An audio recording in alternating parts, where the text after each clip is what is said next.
And welcome once again to Living in the 21st Century. Joining me today is Dominguez, City Councilor at Large for Salem, Mass.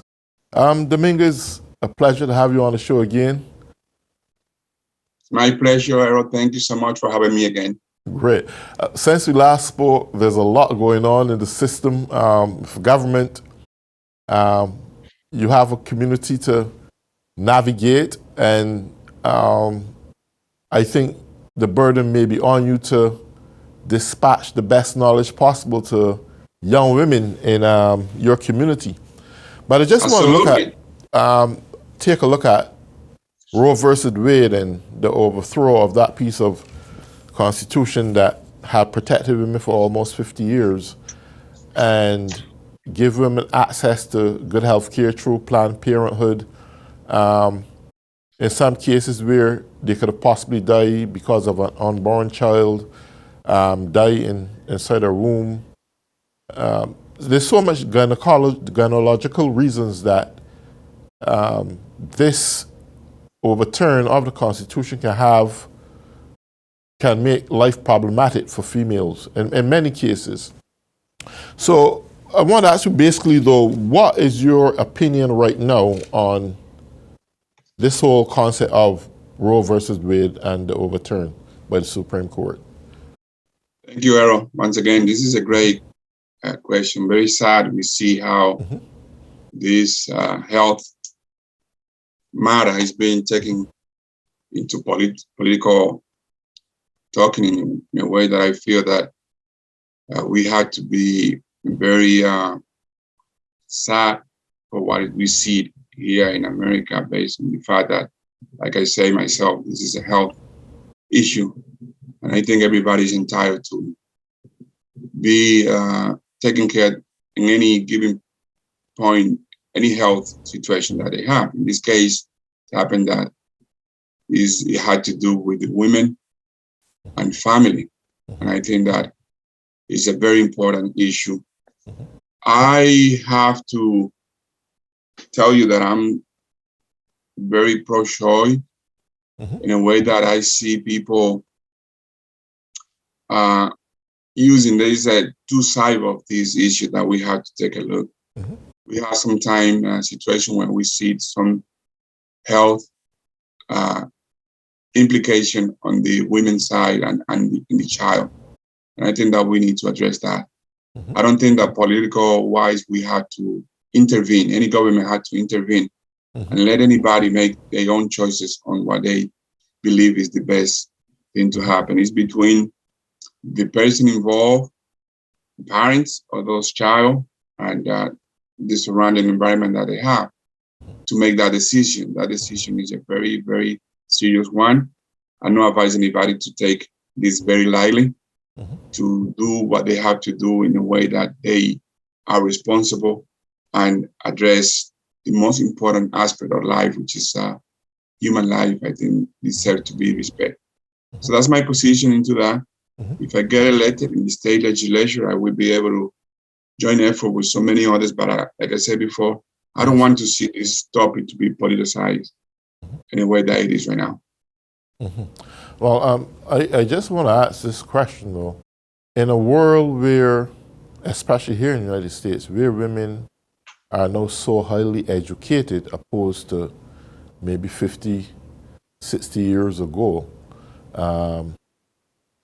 what atmosphere women would view men out of the lenses of their eyes due to the fact that it's men that make these choices to control them, something that they were deliberated from, and they was able to vote, they was able to decide what they want to do with their lives, and now it's back to square one. But more importantly is how the world now viewing the United States of America, because we are the leaders of the free world, and most countries takes the leadership from United States of America directly or indirectly. they see America as the pioneer of setting democracy straight. And we saw democracy fell on back there with the insurrection. Everything went in shambles. And now we see a big crack in the foundation of democracy with the Constitution being fragmented because of political interference. And I'm not dragging you into this political realm, but how would you engage your community? Would you try to design some structured system in your community that women can be counseled and learn to be more careful in using preventative measures of casual sex, the pros and the cons of what can happen now opposed to then should you become pregnant, the financial burdens and all these type of things. What kind of package would you put together to pursue the education of young teenage women in this time of season? This is a great question, Errol, and I think we have to address this from the principal perspective that we understand that men and women are created equal, and that everyone have a responsibility to fulfill in society. We as a man, we have to understand that we are part of the situation. We cannot be left out. We cannot take ourselves out of this equation. We think that when a woman got pregnant, it's because made possible for two to be involved. In the same aspect, when it comes to make a decision, both, that was my initial point at the beginning, both as a responsible need to sit down and need to make the decision that they need to make. I don't think that is pertaining to only one side. In this case, women or even men.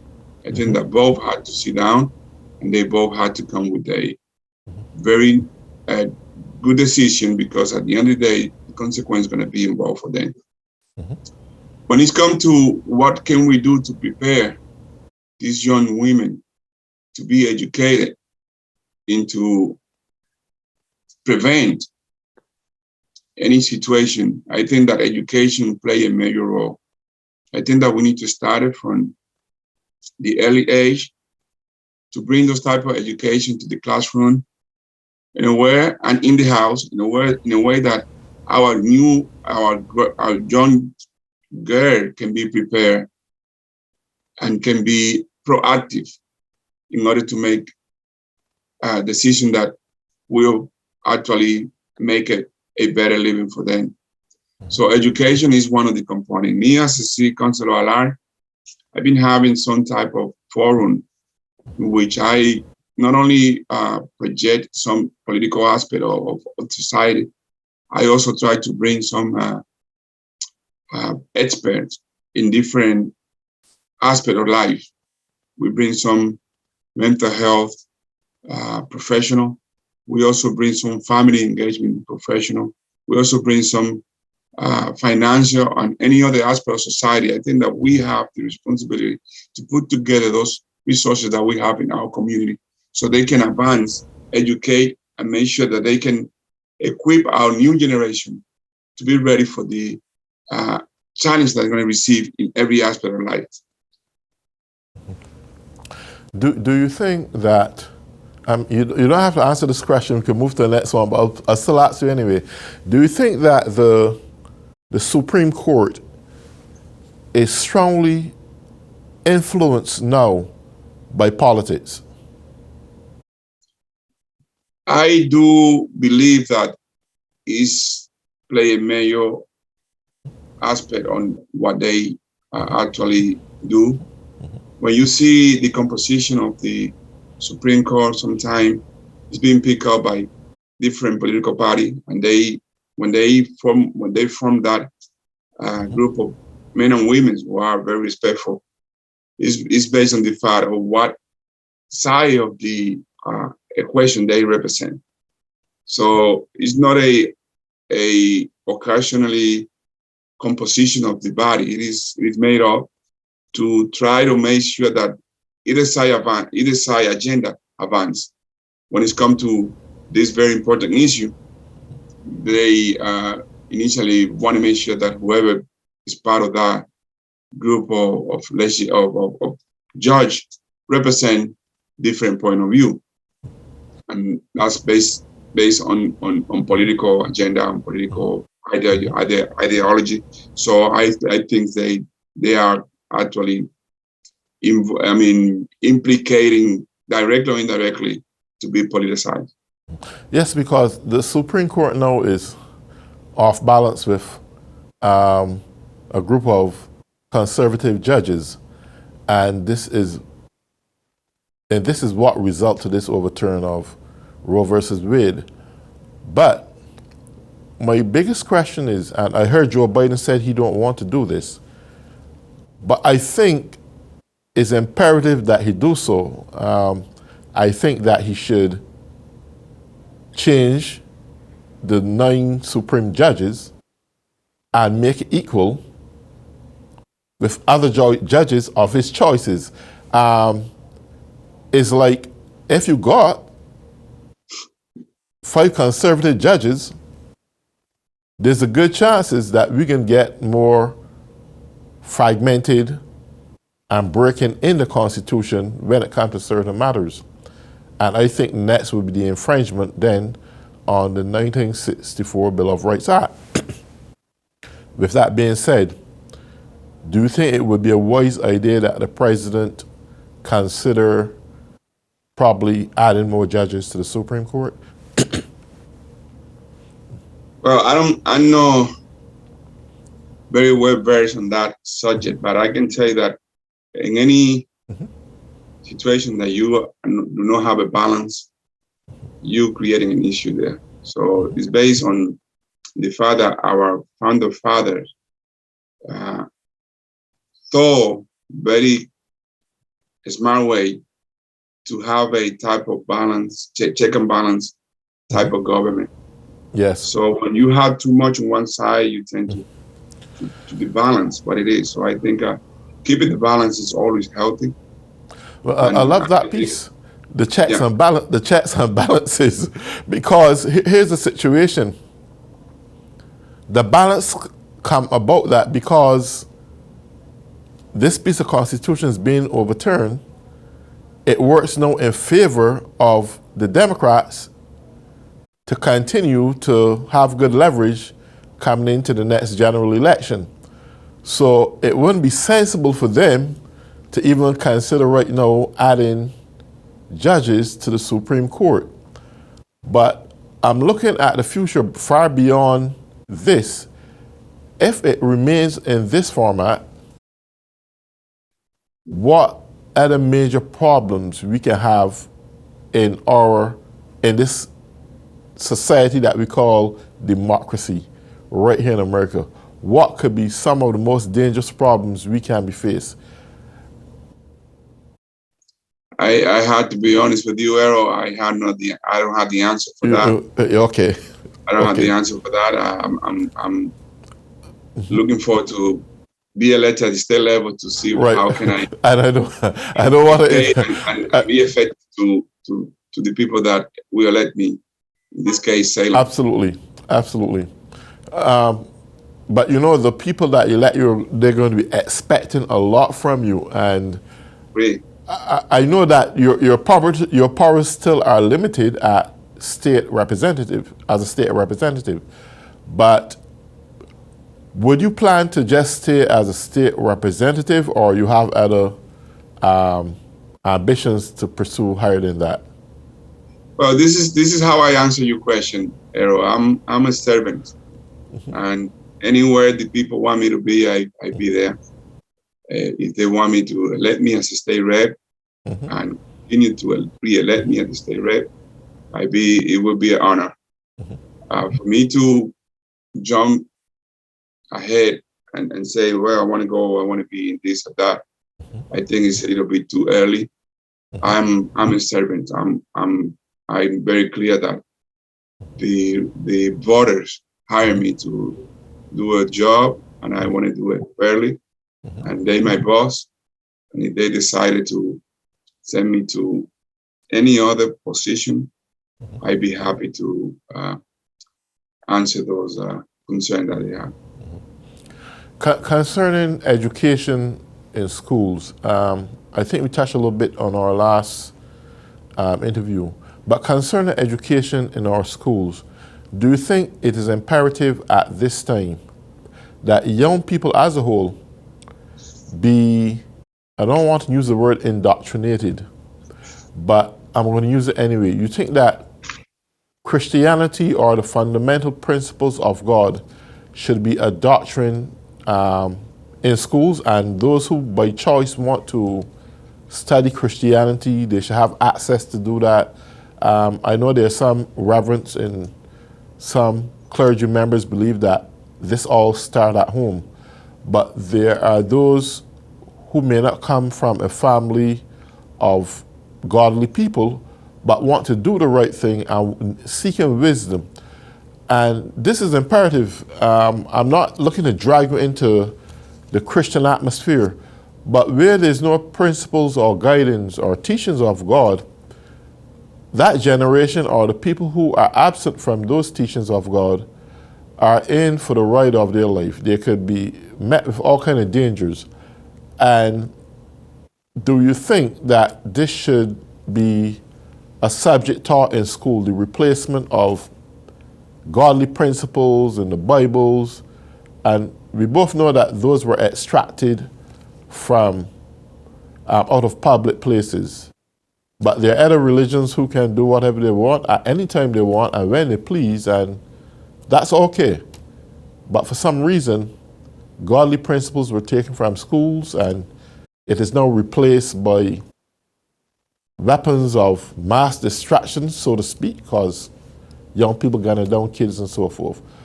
What would be your overall view on re-educating children or furthermore educating children in public schools? Yeah, thank you, Era. I'm just for the record, I want to let you know that I'm a Christian myself, believer, and I very respectful of any religion or any belief. And I know that politics and religion are not much together, and I understand that very clearly. And I'm going to answer your question from the biblical perspective that I think many people are missing. Yes. God created men and women with a free will. Absolutely. Meaning by that we as humans are the one that choose what is the best, what to believe, what to, which way to conduct our life.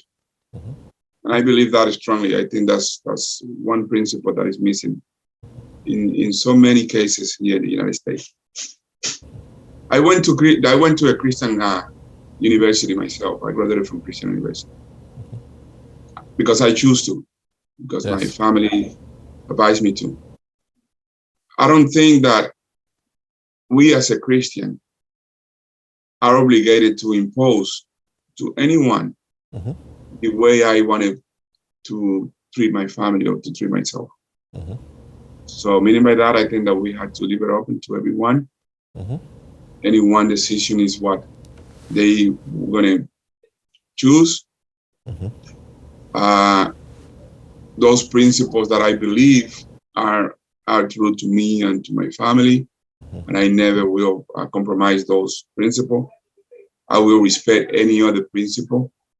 If I get elected as a state rep, I have to represent everybody, regardless of what they believe or what they don't believe, because that's the job I choose to be on.